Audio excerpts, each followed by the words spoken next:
Come siamo combinati? Siamo combinati con che io un paio di mesi di disoccupazione e poi ricominciamo. E poi ricominciamo, perché è l'unica, perché purtroppo diversamente non si può fare. Non ci sono. Anche perché a me si comincia così, mi ammazzare preciso, eh?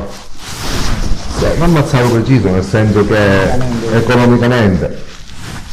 Lo capisco, ma capiti che i muschi ci hanno stato. Sì, no, lo so, non è che non lo so. Ecco l'audio, una registrazione di 24 minuti, ma non la sola, che incastra l'imprenditore alberghiero Fabrizio Lagaipa, primo dei non eletti del Movimento 5 Stelle ad Agrigento. Ai domiciliari perché accusato di estorsione nei confronti dei suoi dipendenti, che sarebbero stati costretti sotto minaccia del licenziamento a restituire un buon 50% degli stipendi. Allora, ti ritorno. Questo.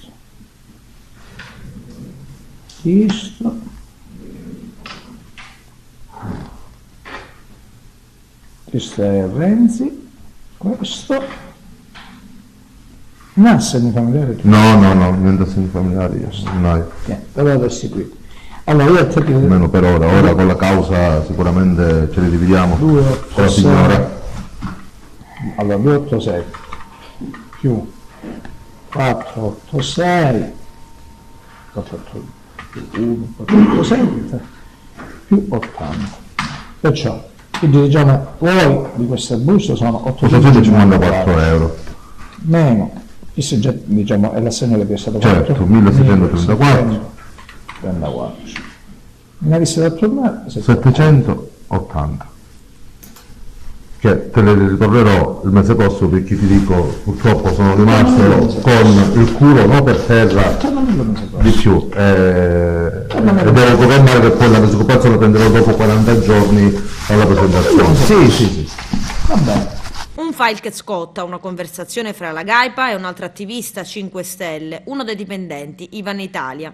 Questa testimonianza audio agli atti dell'inchiesta della Procura di Agrigento è considerata la prova regina. Il dipendente avrebbe registrato a gennaio con il suo telefonino e lo avrebbe consegnato ai magistrati solo in ottobre. A parte questo, dall'altra però la mia idea è quella comunque di spendere grosso modo gli stessi soldi, però spalmandoli su tutto l'anno. Il mio dubbio però qual è? Ma non faccio ritagliare. Deve essere la serenità dell'uno che dice se c'è travagliare 12 giorni, 14 giorni, travagliamo 14 giorni, l'inverno che c'è di travagliare duri, travagliamo duri e la nostra settimana. Cioè, quello dovrebbe essere. Ci crederesti? No. Per dire la verità, io mi pare difficile che una persona. Cioè, anche che c'ha la faccia piena che si è fatto gennaio, febbraio, marzo, però un cazzo. L'economia quando poi arriva che è ora di travagliare sembra stessa discussione.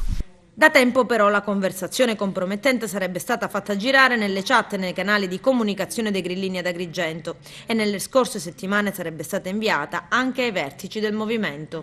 Fra l'altro il candidato governatore Giancarlo Cancelleri, ospite con Luigi Di Maio nell'hotel di Lagaipa durante la campagna elettorale, avrebbe chiesto all'aspirante deputato regionale ulteriori rassicurazioni dopo i certificati penali presentati dallo stesso Lagaipa, che avrebbe detto: «Stai tranquillo Gianca, non è niente, è una cosa che si risolve da sola».